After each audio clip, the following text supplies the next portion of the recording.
in 1 minute.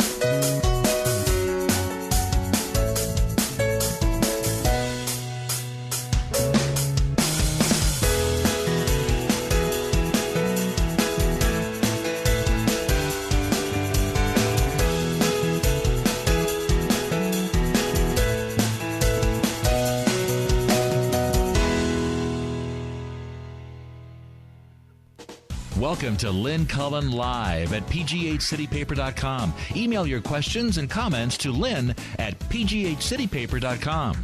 And a good good morning to you all. It is Friday, the 3rd of January, 2014. Happy New Year, Chris Potter.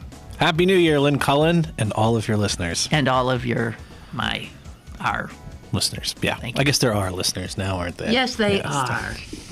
Of course, you don't know if they sort of tune out the minute you start up. But I'd rather not find out, actually. Thank you. So? Yeah. Hi.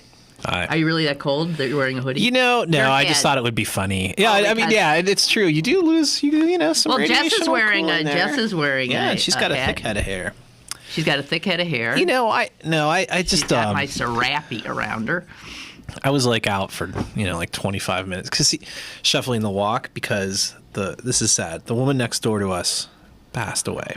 Oh no, the one who used to 6 months ago. Oh no, I used to have this. Yeah, I used to right. So to explain to people, this is fun. The woman who lived next door to us was always. She was in her 80s, but she was up before I was. She sounds like my mother. And she would go out and she would shovel her walk and she would shovel mine too if I hadn't gotten out the door yet.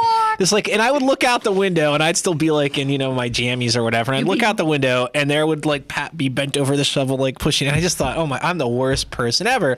So I would then have to get up earlier the next time. How humiliating. And then go shovel. Exactly. It was really demeaning in a way. And it became this sort of weird war escalation of whatever, where I was just be up at 4. Oh, so she died this past summer, which means I have won the battle because now I have to, because there's nobody living in the house. So...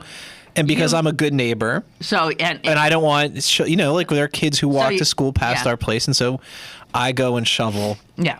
And then I often shovel the people who rent next door to us just because they can't get it together any better than I can.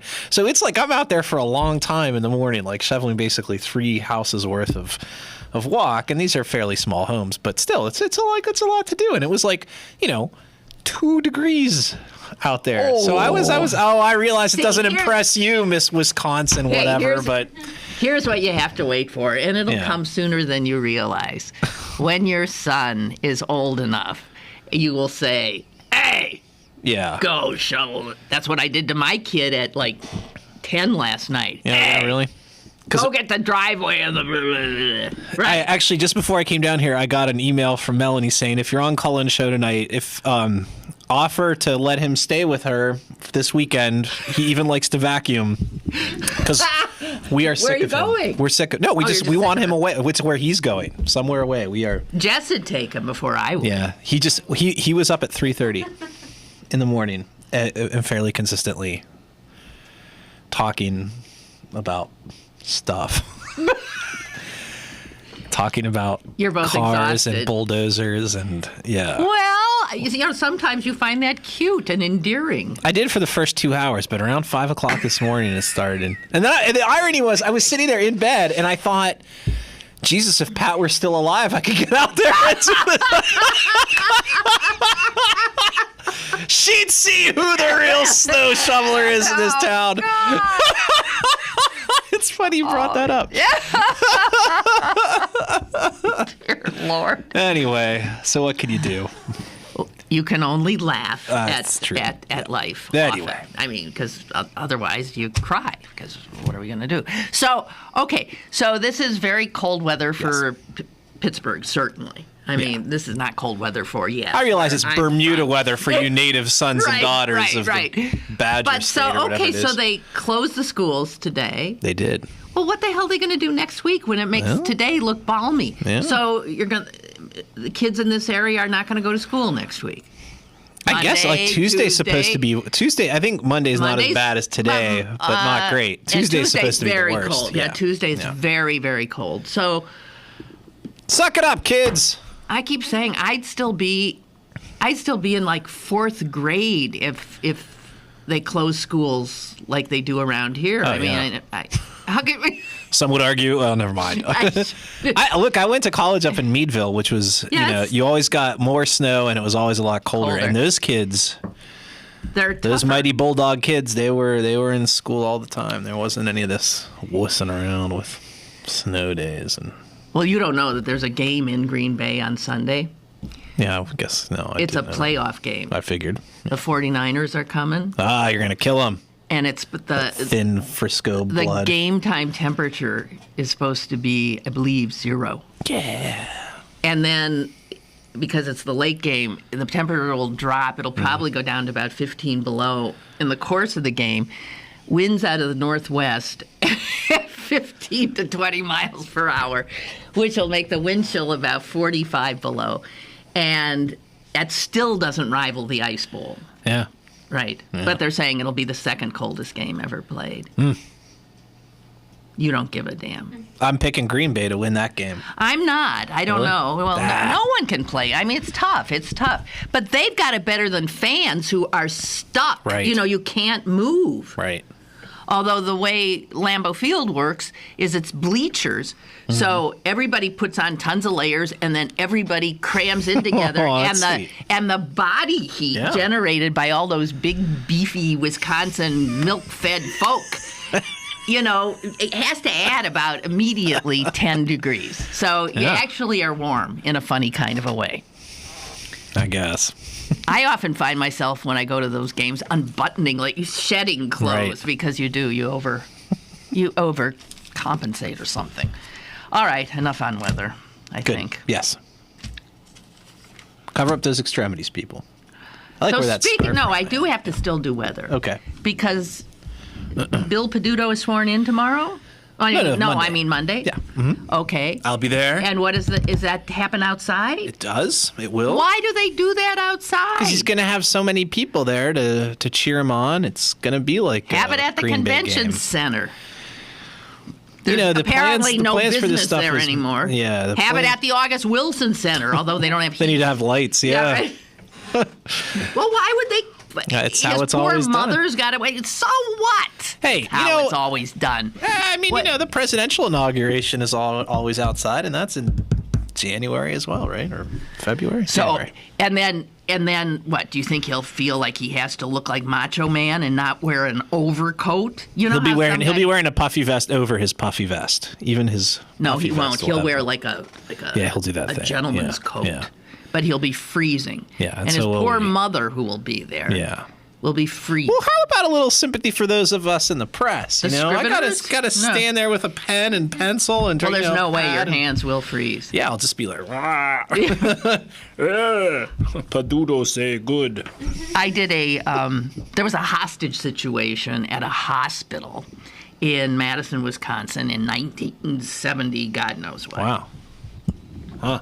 And I was the reporter on the scene.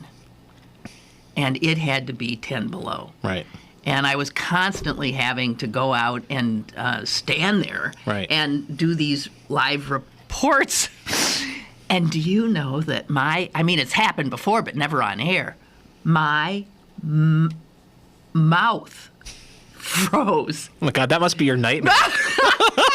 That must be your worst nightmare, Lynn. Lynn Cullen's mouth seizing up. It did. I couldn't. It was like...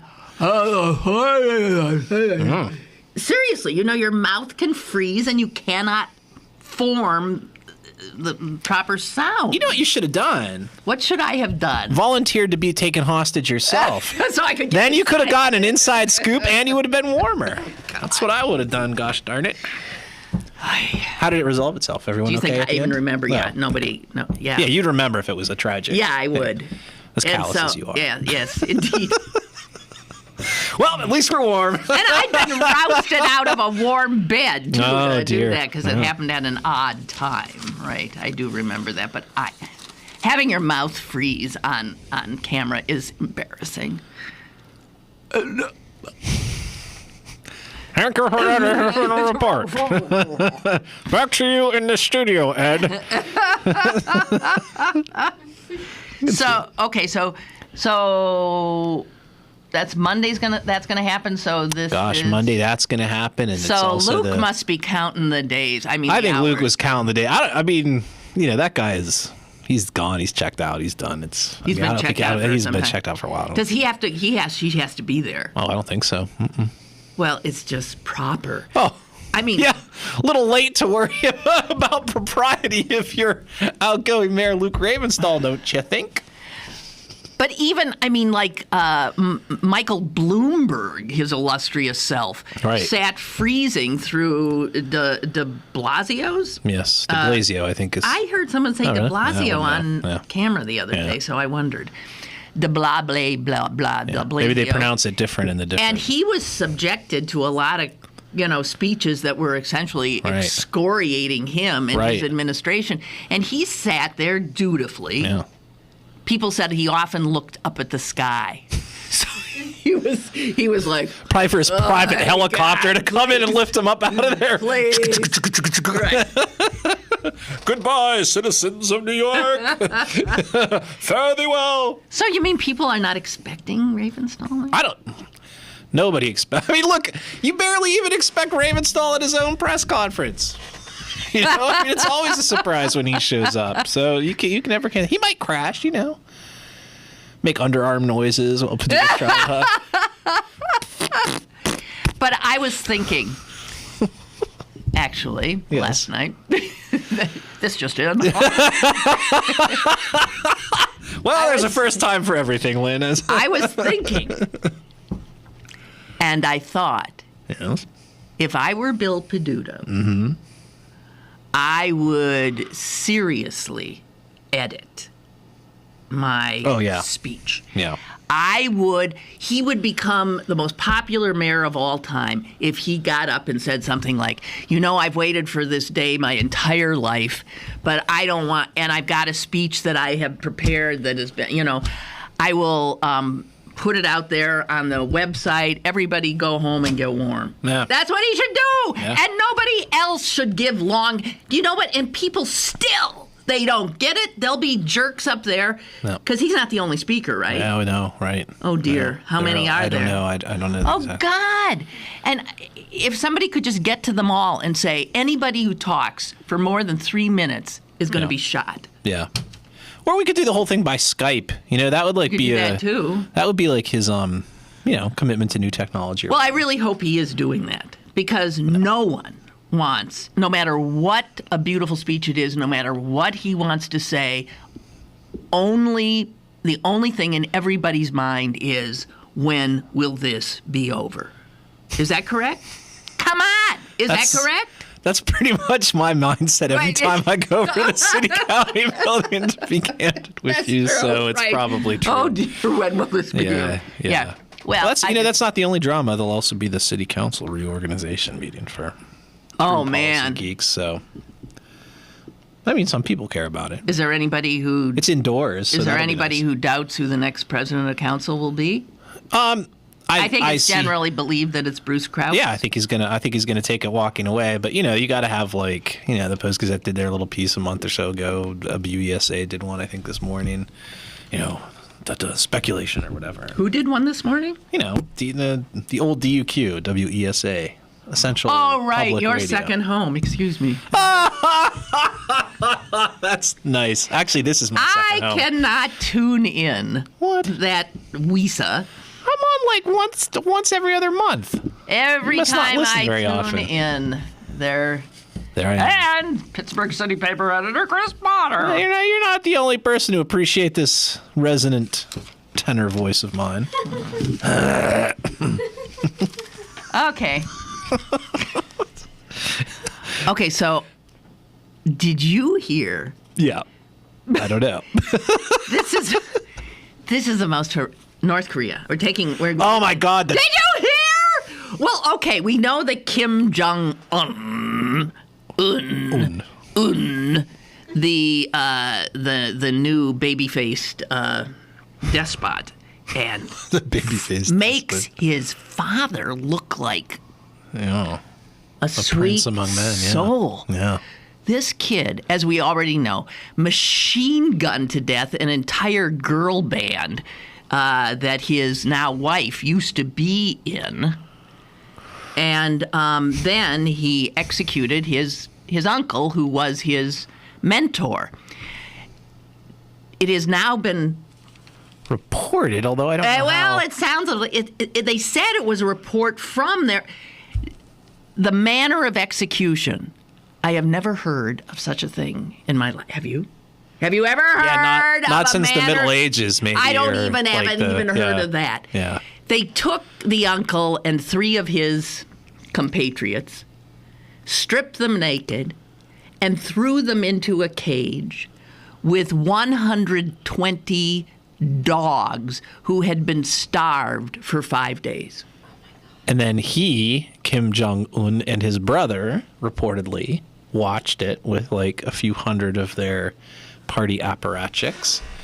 And the paper reported that the uncle and his compatriots were eaten completely up, I think was the phrase. Well, I'm sure there was absolutely nothing left. Yeah. Well, there might be bones, but then the dogs are gnawing on the bones and they would eat those too. Yeah. Can you imagine? Nope. Everything about North Korea freaks me the hell out.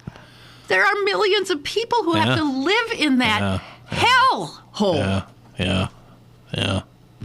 I think the world should intervene.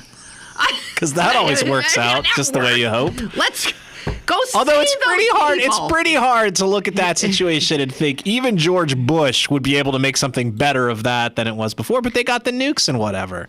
So what are you going to do? And the other thing is, Seoul, the South Korean capital, is basically an artillery shell's throw away from the border. Did you say Seoul? Isn't it Seoul? Yeah, whatever. I don't know. What did I say? You said Seoul. Oh, whatever. Well, I just had an argument with my son about this because there's a market on 5th Avenue in Oakland called the Seoul Market. And my son said, look. And he said something like the Seoul. I said, that's not Seoul. Right. That's Seoul. Right. Like that TV show that used to do Korean dance Soul favorites, Train. The Soul Train. Yeah. I want to apologize to the audience today if you did. There's something about cold that makes you giddy. Yeah. I think perhaps. Yeah, Soul Train was a terrible pun. I don't. Let's just move on.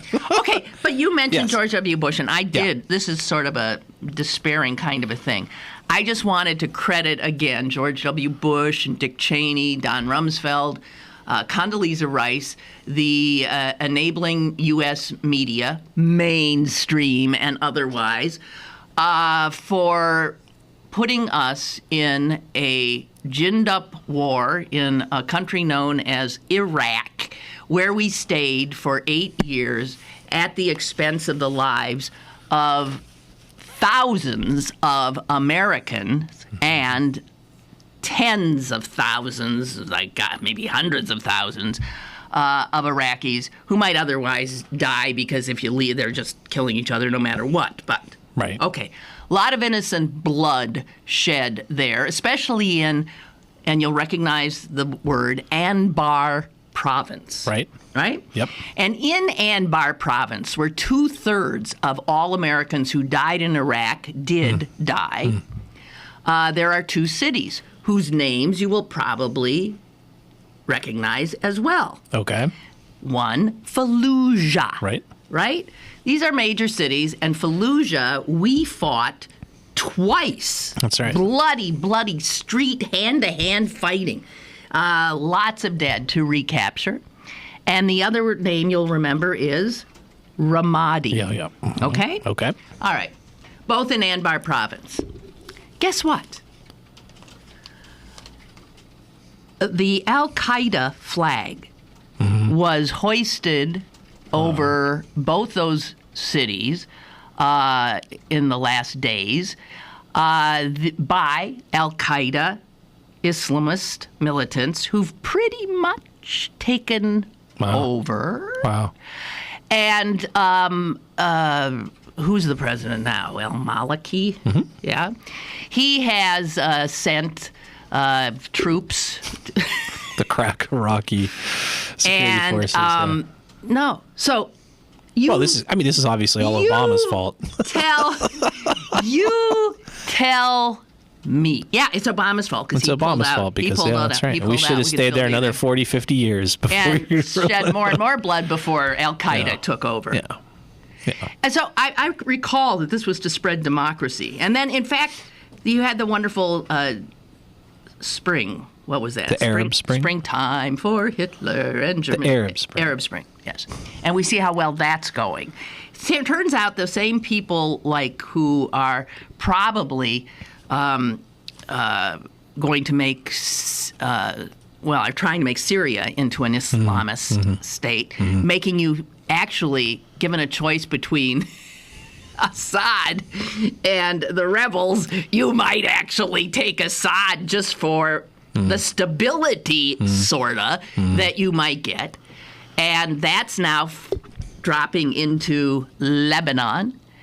And, if you've ever been to the Middle East, all those countries are like little teeny countries, and they're all like cheek. To jowl, as they say. Isn't a jowl a cheek? I guess you could say cheek to cheek. But then that sounds like a dance, so I guess. But a cheek is a jowl. I mean, I'm asking. Get on with it, dear. Well, anyway, I thought it should be noted that I had not. I'm embarrassed to say I had not heard that. So that shows where it's not a done deal. Here's how the New York Times reports it.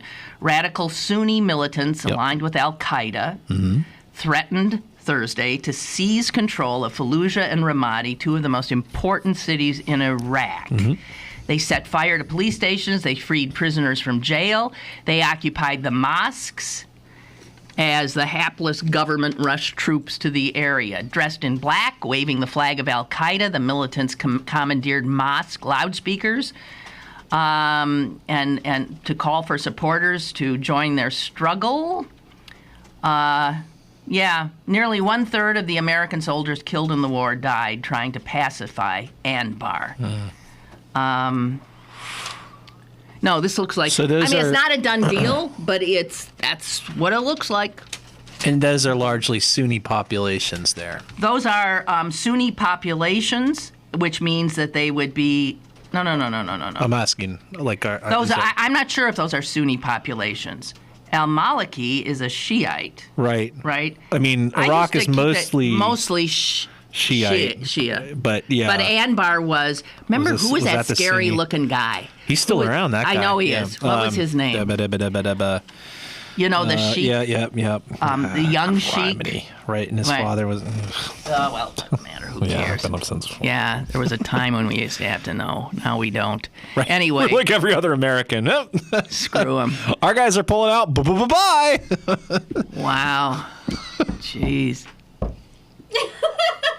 Time for a break. Time for a break, Lynn. I know.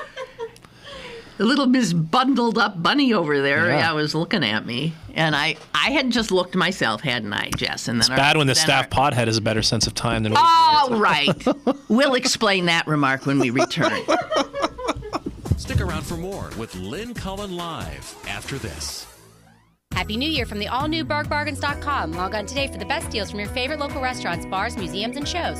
Sign up for the weekly email update for your chance to win gift cards from Mad Mex, Sonoma, Kaya, Ceviche, Casbah, and NOLA. The all-new BergBargains.com. Pittsburgh's best bargains. BergBargains.com. Packers. Vikings. We come from different places. Uptown. Downtown. We come to different conclusions. Half empty. Half full. But when we live united, we make a real difference in the building blocks of life. Children succeed in school, families gain financial stability, the health of our neighbors improves, and suddenly so do our communities. Real change won't happen without you. Live United. So give, advocate, volunteer, live united. Sign up today at liveunited.org. Brought to you by United Way and the Ad Council. Now, it's back to Lynn Cullen Live at pghcitypaper.com.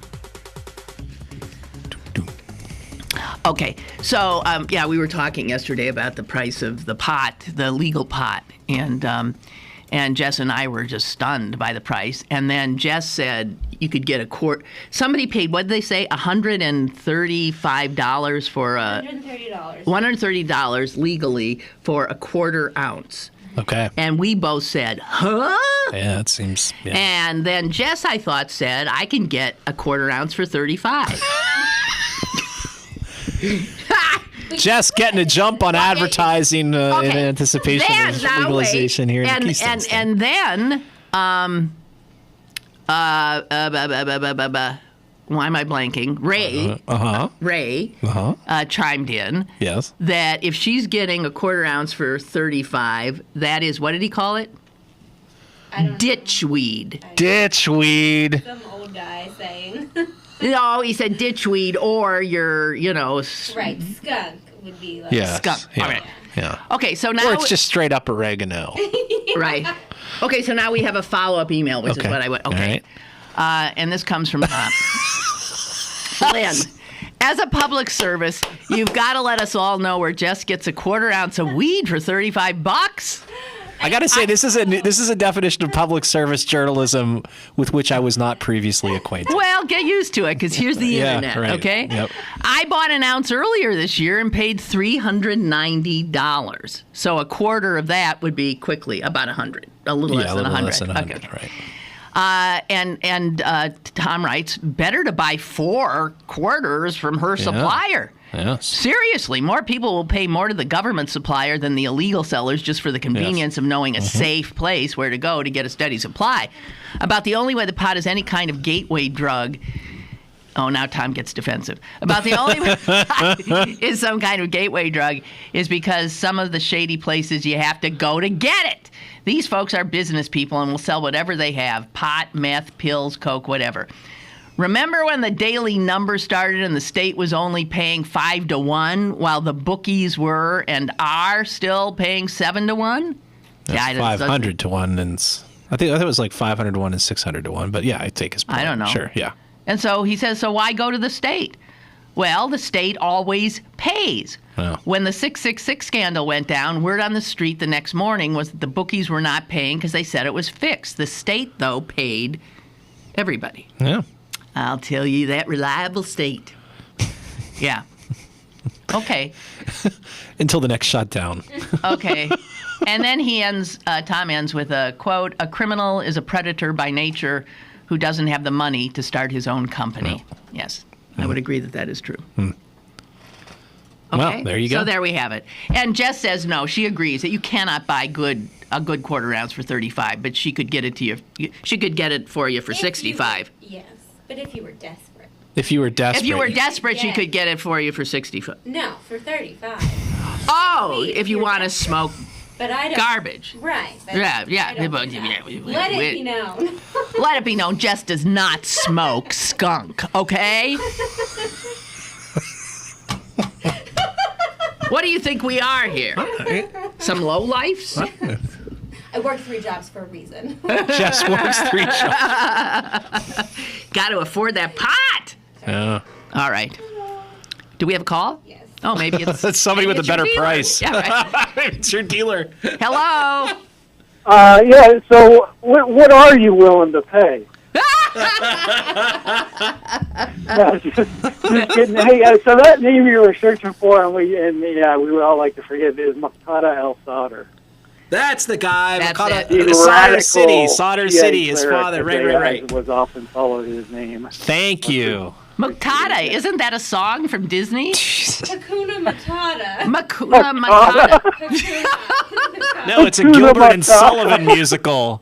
Well, thank you for refreshing our pot-damaged memories. Yeah, For yourself, and of course, hippie. now I forgot the real reason I called. Oh, no, the other reason I called was because is cheek to jowl, there is something going on there, because why wouldn't you say cheek to cheek? I mean, does it have something to do? And I didn't look it up on the internet because I didn't want to cheat. I'd rather speculate. But does that have something to do with being close to an animal? Because maybe we don't. But I think of a jowl as a certain kind of cheek. Yes. Well, I think a jowl is lower down, though, It's isn't it? fuller, Isn't that like the part below your lower jaw when it hangs down? That's your jowl. Yeah. when you get old and you get sort of like Could be like pigs at a trough kind of image or something. like a that. bloodhound has a jowl. Yeah, Right, exactly. Well, bulldog. no, I was thinking maybe like it's so cold you're cheek to jowl, you're sleeping close to the animals. I see. Because we used to sleep relatively close. Like a three-dog night. No, could Yeah, be. exactly. So I don't know. You know what? Okay, guys. Okay, thanks. You know what last night was? That's funny you should say three-dog night. I was cuddled up with my 2 cats, and I said to them, "Woo, it's 2-cat night." It's a 2-cat.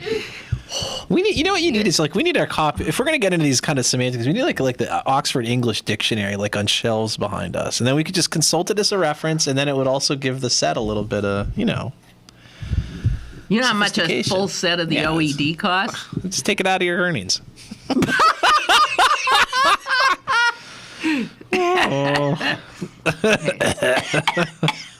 Along with your next bottle of cough syrup.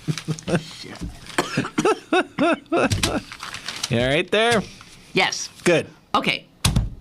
So, is there any news? You actually worked all last week. I saw you were busy working, when a lot of us were. I was doing stuff. Around. Sure. Yeah. Did we miss anything? I mean, the story that I'm sort of interested in following today is when I was on here last, we were talking about the Act 13 ruling by the state Supreme Court, and we were very excited about it. And the Corbett administration is now asking the court to reconsider its own ruling, which does not seem like a really high percentage play to me. I mean, you're asking a court that spent a year deliberating over this and wrote a 160-page opinion to say, "Oh, we think you missed something." Exactly. You know what I mean? Exactly. But it shows I think the scope of this thing and the stakes for drillers and their pals in the Corbett administration. Can you imagine the lobbyists on this? They must be they must be working OT. Yes. Yeah. Oh, we got another call. Don't act so surprised. I'm You can think it, but you don't have to say it out loud. Hello. Go ahead, caller. Hi. Hi. I am looking up the definition for a jowl. Yes, excellent. It says the jaw, especially the lower jaw, and the second definition is the flesh under the lower jaw, especially when plump or flaccid. Yes, plump and flaccid. But, okay. Never mind. Thank you. Wait a minute. I got one more thing for you. Good, go.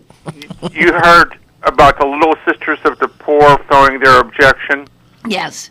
Well, I think they should change her name to the Size Challenge Sisters of the Lower Economic Classes. Okay. What was their objection? I'm not. You haven't heard? No. No. It's the Little Sisters of the Poor in Denver, I believe. Okay. Who successfully got a stay from Obama. One of those affordable things. care from Sotomayor. Oh yes, okay. I did. You got it? Yes, I did Okay. hear about that. Okay, I'm sorry. Thank you so very much. You're for welcome. all of Bye-bye. your information. Yeah, so we're right about jowls being this. Yes, I'm very impressed by the level of erudition on display here today. Did anyone else detect a slightly sarcastic note there? I'm very tired. You are. Probably better for me to you're just blaming lie that. down That's on why the you table were. here. That's why you were trying to sell your child on the street corner. Jeez. In exchange for like a couple of ounces of really high quality. Yeah. None of that ditchweed, as I've heard it called. Yeah. So I've had a lot of fun laughing at the Egyptians of late for they think everything's a spy. Yeah, you remember when they incarcerated a stork? Right. Which is weird because here in America everything actually is, but nobody cares. It's funny. Yes, that's Go true. Everybody, everything is a spy. Yeah. So, and then that poor stork, you did hear what happened to it. Yes, I did. Yeah, so they did let him go when they realized he was not an Israeli agent. And then some villagers 2 miles away grabbed him and ate him. Yeah. What a bad But at least day. his reputation had been rehabilitated first. What a bad day that poor bird had. Then there was another one, and I forget. There was another animal. Maybe someone can remember me. Remind me. So now, apparently, there's an ad on television in Egypt. Okay. For cell phone, Vodafone Yeah. British telecommunications company. Anyway, and it has puppets in it. Yep. And there's something about a woman's, it sounds very odd, a woman's husband dies and she needs his SIM card or something. I don't know what any of it is. But she talks gibberish. Right. The puppet. You know, it's like a cartoonish thing. Yes. Yeah. And some blogger has come out insisting, and has tons of support, that the puppet in question is actually sending coded instructions to terrorists, not to Israel. They didn't blame Israel this time. Oh, okay. And when you play it backwards, you get Stairway to Heaven. It's so bizarre. There's a petition on Facebook where 600,000 people have already called for the puppet to be arrested. Oh my God.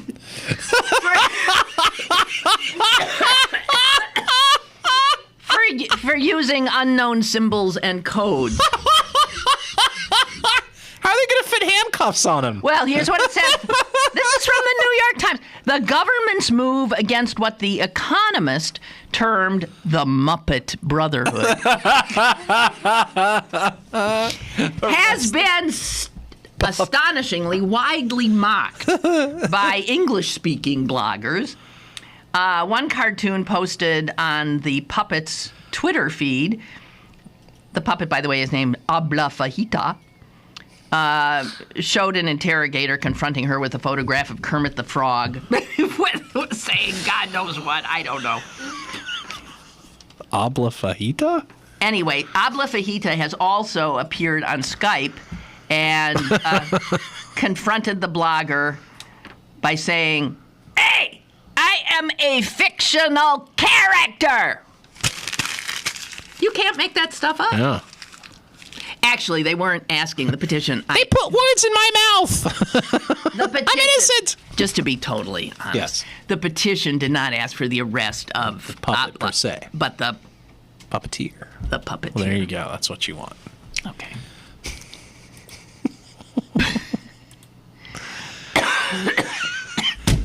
You'll never take me alive. Oh dear Lord. Okay, so oh no, not quite. You already sort of did an obit of your neighbor, but can I do one more? Please, absolutely. All right. This is a guy named Kenneth Schechter. Okay. Don't know the name, huh? No, it is. No, Yeah. it's not. Okay. There's other Schechters. Probably some Jew you knew. Kenneth Schechter. Yeah. He died. He was 83. And this just has to do with something that happened. They actually made a movie out of something that happened to him. He was a bomber pilot in the Korean War. Mm-hmm.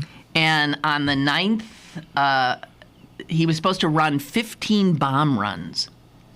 In one night? Yes. At, I guess, unless I'm reading this wrong, here's what he says. On the 9th of my planned 15 bomb runs at 1,200 feet, an enemy anti-aircraft shell exploded in the cockpit. Mm-hmm. I pulled back on the stick to gain altitude instinctively. Then I passed out. And this is a single, he's the only one flying this plane. Okay, got it. Then he said, when I came to a short time later, I couldn't see a thing. I felt for my upper lip. It was almost severed from the rest of my face. I called over the radio, I'm blind, for God's sake, help me, I'm blind. Okay, this is not a good position to be in, right? This is March 22nd. If it turns out that he's in a parking lot in Wichita, Kansas when he comes to it, I'm going to be really disappointed with this story. Okay. So, what happened then was another pilot. They say that what ended up happening to him, he obviously made it out alive, right? Because he's dead. That or this is the most belated obituary in New York Times history. Okay, I'll just get to the chase. Yeah, please do. All right. So he was flying an A1 Sky Raider, which is a single... Attack. You don't know. Sure, I do. I know. You do? You do? Because while your son is into dump trucks, you were into... I was into fighter jets. You were when into I was a fighter kid. jets, Yeah, very okay. much so. So there's Kenneth Schechter up in this damaged plane, and his lip is half gone. His eyes are totally useless. Blood was flowing over his damaged eyes. His head wounds were throbbing, and the canopy had been blown away. Yep. So he's in the freezing cold with a wind, 200-mile-per-hour airstream, which was ear-splitting. But his screams for help did reach a fellow pilot, Lieutenant Howard Thayer, who just happened to be his roommate in college. Isn't that odd? Mm-hmm. Sure. Okay. And he saw his plane above him, and he screamed at him, "Put your nose down! Put your nose down! Push over! I'm coming up!" Now, you're not into this, I can see. No, you are not into this Please, come at on. all. No, this is gripping narrative here. Come on. Okay, So what happens? so Thayer, the rescuer, put his plane alongside Schechter's. He would later say that he could eyeball him. Sure. And he said his head was just a bloodied mess. He couldn't make out any features at all. His first thing was to tell him, eject, just eject. Right. But Schechter, who was in and out of consciousness, thought that if he ejected, he would certainly die. Okay. And he refused. Plus, they were over enemy territory They were enemy as well. territory. So, okay. Yeah. And enemy territory with, need we repeat ourselves, the North Koreans. Okay. So. All right. So you don't eject. Right. So somehow they flew on. They headed for an airfield. But there was no way they were going to make it because Schechter was really starting to go down in more ways than one. So his rescuer decided they'd have to try to land just anywhere. They found looked like it might have been a deserted airstrip. And he decided to use whatever. He was going to go down there. And the strip was really short. He was afraid if he landed with his wheels down, he'd skid it right off. He'd go right off and die. So he said, we're going to land, but you're going to have to make a belly landing. Right. Got it. Blind. Anyway, so he talked him through. And here's part of what he said. We're heading straight, flaps down. Close your eyes and imagine having to do this. Right. 100 yards to the runway. You're 50 feet off the ground. Pull back, pull back. Easy, easy. That's good, that's good. You're level, you're okay, 30 feet off the ground. You're okay, you're over the runway, 20 feet, kill it a little. You're setting down, okay, cut. It was a perfect landing. No fire, no pain, no strain, the best landing I ever made. Anyway, it was So what happened to the other guy? What other guy? The guy who helped him land. Well, he's obviously okay, too. No, he's not. Well, No, he ended up getting... I forgot about that. The guy who rescued him, Thayer, yeah. made the Navy his career. Oh, no. Was killed in 1961 on a night mission. Was this story supposed to make me feel better or feel worse? Well, it was made into a movie, so they both became famous there for a while. Okay. Called Men of the Fighting Lady. Don't ask me. And the star of the movie played the rescuer, not Schechter. Yeah. So Van Johnson played Thayer. Huh. There you have it. That wasn't so good, was it? Time for a commercial, though. Oh, you were being a downer the whole time. I was trying to make that story live, and I couldn't. But anyway, they're both dead. We're taking a break. More is on the way with Lynn Cullen Live. The traditional light bulb, a groundbreaking invention, in 1879. It's time we switch to longer-lasting Energy Star light bulbs. They're more efficient than the old bulbs, like a text message is more efficient than a carrier pigeon. And they cut down on our energy costs. Because in our own groundbreaking age, we deserve a light bulb that saves us some cash. Saving energy saves you money. Learn more at EnergySavers.gov. Brought to you by the U.S. Department of Energy and the Ad Council. Download the brand new CP Haps app and find out what's going on in Pittsburgh. It's the fun and free app that puts the most popular events at your fingertips. Text events to 77948 to download now and register to win tickets to the Jay-Z Magna Carta World Tour coming to the Consol Energy Center January 21st. The CP Haps app brought to you by Pittsburgh City Paper. You're listening to Lynn Cullen Live at pghcitypaper.com. Once again, here's Lynn Cullen. All right. We are born bestride the grave. All right, we were just going to drop it. Yeah, okay. What's that? All right. This blew me away. All right, I'm prepared to have my mind blown. Okay, so some UFO sightings explained in this. More government lies. And you know what? What people have always said is if there were only a way to predict when an earthquake was going to happen, right? Yes. Well, it turns out that the Earth itself does provide some clues in some instances in the form of pillars of light coming out of the ground. Have you ever heard of that? No. What is the source of the light? They've been mistaken for UFOs or dismissed as hallucinations, but geologists have collected a near definitive list of the rare but fascinating phenomena known as earthquake lights. They can blaze for a few seconds. They can be immediately right before a quake. They can occur days before the quake. And they can manifest as floating balls of kind of blue light or columns that shoot out of the earth. What is the source of these emanations? Strange you should ask. Now, here's the problem, because it doesn't happen all the time, and in fact only happens less than 1% of the time, because it requires a certain kind of geologic formation. Okay. Okay, and a certain kind of rock. The rock necessary is basalt. Okay. Or common volcanic rock, I believe. Or so. gabbro. Never heard of it myself. No. Okay. Now, they are created deep in the Earth's mantle. Yes. Okay, remember that? These are phrase? igneous rocks, I believe, if I recall my geology. Name another kind of rock.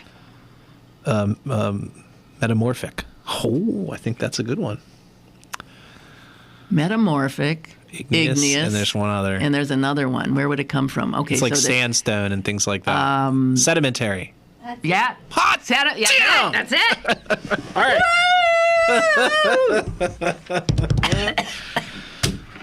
So, but right now, my 6th grade science teacher, Mr. Chris, is looking down upon me from that lab up in the sky.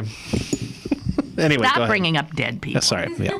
Okay, so the basalt, and then what else? Okay, so what's weird is basalt contains tiny defects in its crystals, and when a rock like that with these defects are stressed, those defects momentarily generate electrical charges.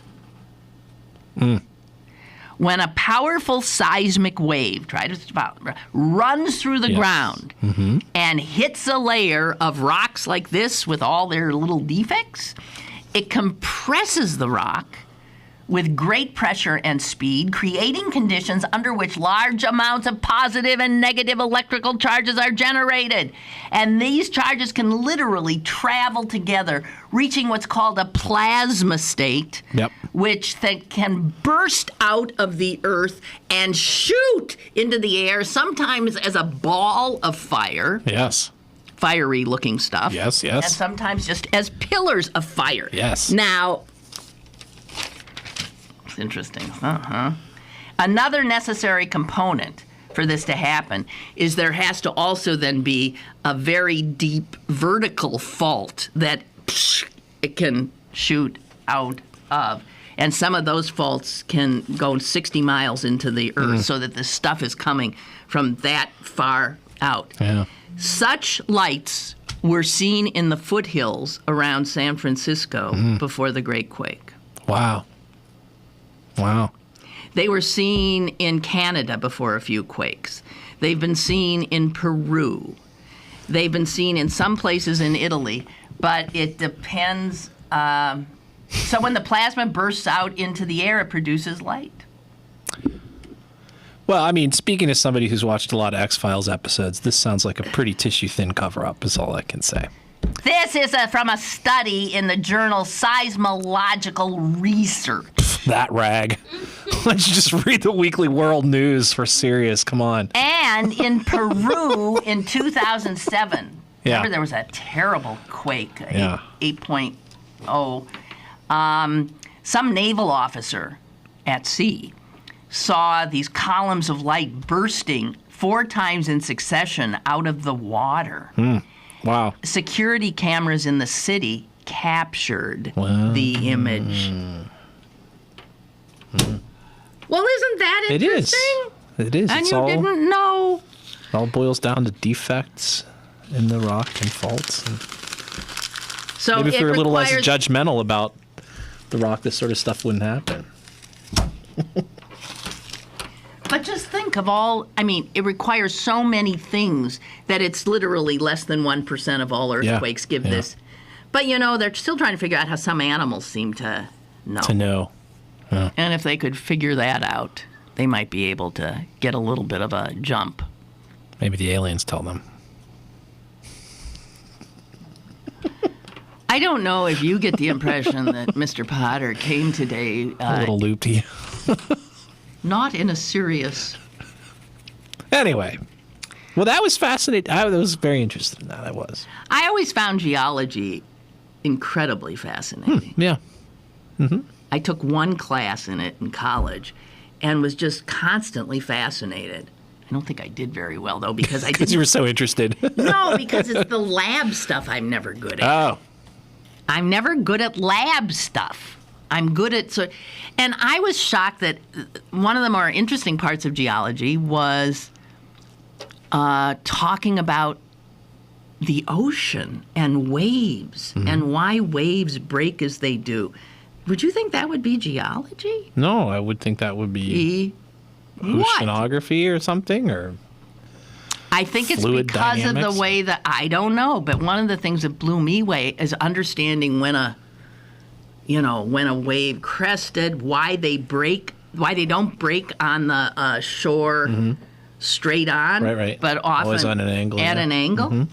Yeah. Don't ask me why, because I can't remember now, but I remember at the time being really impressed. And then when I drive past, let's say you're on Route 28 or anywhere, but that's where I've seen the most of it, and you're going through where they've obviously blasted through, and you look at the layers of rock and the striations, you can see where there's been upheaval. You can see all of a sudden there's rocks like this, and then all of a sudden... Yep. And so to read that rock it's interesting. It is. I agree with you. Now, that rock that we see around here on all these would be probably... It's not. I don't think it's. I think it's. Is it igneous? Is it? No, it's. How is it formed? I think it is sedimentary rock. I think. I'm not so sure because these were supposed to be some of the biggest mountains ever. No, these aren't mountains. They were. No. What do you think the Appalachians were? This isn't Appalachia. What you're seeing here is this is valleys. This was once flat Earth. that was carved. Oh, so they rose up, so they're volcanic. No, they were no. It was flat ground, and the rivers. That's why when you look from a vantage point over Pittsburgh, you can kind of see that actually, although there are lots of hills, they are actually all kind of at a same level to them. Like when you look at So you're saying that I am saying that Pittsburgh does. I am saying Pittsburgh does not have hills, geologically speaking. What I am saying to you, Lynn Cullen, is that Pittsburgh's geology is defined by rivers, by water eating into, and by glaciers as well. By glaciers scouring the land and then water eroding down what was once a fairly flat sort of plain. These are not hills. These are valleys. Dashing my whole idea of what is happening here. Do you know that for a fact? I have been told that. I have been. Okay. Oh, you do know that. Pistols at dawn, Colin. Well, so wait. So is that true of West Virginia too? No. Well, am I an expert? Wait a minute. What? Okay. So different places have different kinds of geology. I know, but that whole sort of ridge of mountains that is Appalachia, and I understood that at one point those were like higher than the Rockies. And you're saying that what we are here is just... I'm saying this particular area that we're looking at. And glaciers, too. Don't forget the power of glaciers. And remember, too, once glaciers melt, the land underneath it can rise up because the weight of all that ice is no longer on it. That's I think that's glacial uplift or something like that they call that. You probably have there's probably a listener right out there. It's an escarpment.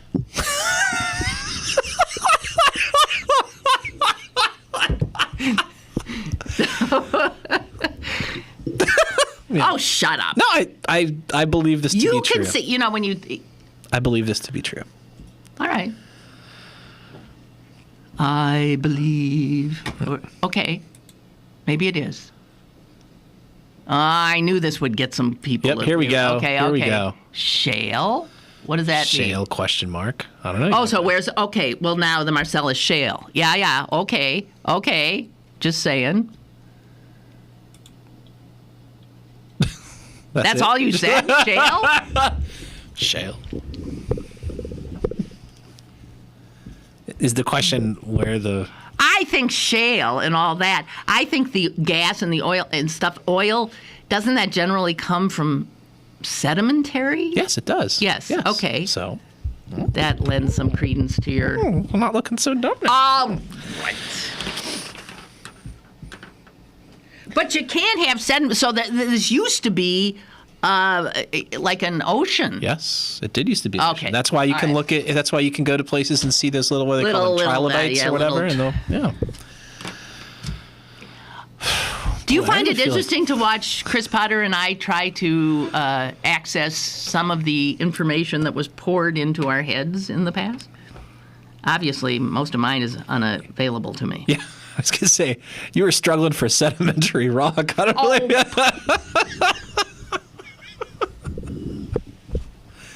You know what? I'm going to tell you something right now. I'm coming back to this show next week with definitive proof. Okay, do. I would be curious. About the geological basis. Okay, well, just explain one other thing. Okay, so sedimentary, I understand this is layers and layers and layers and then compressed and forms rock. Okay. And volcanic igneous, I understand. You're going to ask me what metamorphic lava. is. Yeah. Where the hell then is metamorphic? I think it's rock that went through like a life change. I mean, Excuse me? I've been through a life change. And you're solid, baby. No, I don't know. I think it is. I think it's rock that had been subjected to other stresses. I think marble might be one, but I could be wrong about that. It's been a long time. I used to have like a little thing of gemstones and stuff, like little interesting stones from. I used to collect them when I was a kid, and no, I don't remember any of it. Geez, that's like Hank on Breaking Bad. Never mind. Yeah, I don't have cable. Huh? I don't have cable. Oh, there you go. What? I didn't even understand that. You don't either? I mean, I don't know. Something about UPMC have been carving shale away for months. Yeah, that could be. There's a layer of shale rock that they're doing to build that new. They've been digging into the ground to build. Oh, is that what I see at the busway? They're really busy. Is that just parking? There's some unbelievable. There's so many I'll have to ask your son. Bulldozers and backhoes. No, those are in our house. Those are bulldozers. Okay, bulldozers. And there's so much going on in the East End that you can't even tell it's not even going to. No one who's been away for like 20 years, even 10 years, coming back to East Liberty will have a clue. Yeah. What's going on? Yeah. Is that good or bad? What can you do? It's change. It's inevitable even in Pittsburgh. See, you refuse to call it progress, don't you? You call it change. That's a value judgment for others to make, Lynn. I'm just a reporter.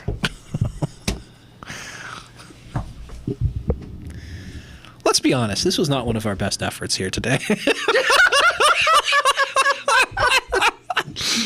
But you know what? The thing is, we make another one of these every week. We can come back and try it again. Do a little bit better next time. That's right. And I like shows like this where I sort of might learn something. I don't know if I have yet. Well, you're going to next week when I come in with some frickin' charts. I bet you forget. I'm going to have some charts. I bet you forget. I'm going to have an easel and some charts. All right. Okay. So, that's it? We got nothing. Did you make any New Year's resolutions? My wife did, and they were like, I have a New Year resolution to watch more TV and drink frequently. Like, that was literally, I was just like... That's so smart. Yeah, because you'll fulfill it at the end of the year. Smart. At the end of the year when she knows the entire plot line of... Well, you know what I'm going to do today? You know what mine was? Is actually to take more days off of work. Was it really? I mean, just not Fridays, mister. People are like, first of all, some of my own staff are like, you need to take more days off, which I think is just like, we want you the hell out of the office. And then, my wife was like, it would be good if you did that. I think you're getting crabby. People have made that observation. Plus, spend more time with the kid and whatnot. You were just saying as the show started that you didn't want to spend any time with the kid. Yeah, but that was today. These are the resolutions I made before the year started. I'm only 3 days into it and I'm already starting to question. Maybe I'll just start watching more TV, take a page out of Mel's book. Well, you dress warmly for your inaugural duties. Yeah. I have asthma, so I have to be real careful, like the cold. No, and so I know. I do the whole scarf thing. You have to put a I look like some crazy, Chechnik or something. Like I was in my big, scarf thing on the bus this morning, and people were just looking at me, and I was just like, you just thought people were looking at you. I know they're looking at me. No. I can hear I can hear their thoughts too. I think that probably should sums it up. Yeah. Thank you, Chris Potter. Yes, thank you, Lynn. I mean it, seriously. Thank you if you're still there for listening. We do appreciate that. Have a great weekend. I hope you will root for the Green Bay Packers. Sure. And for the fans that show up. Stay warm, everybody. Yeah, stay warm. Be happy. Toodaloo.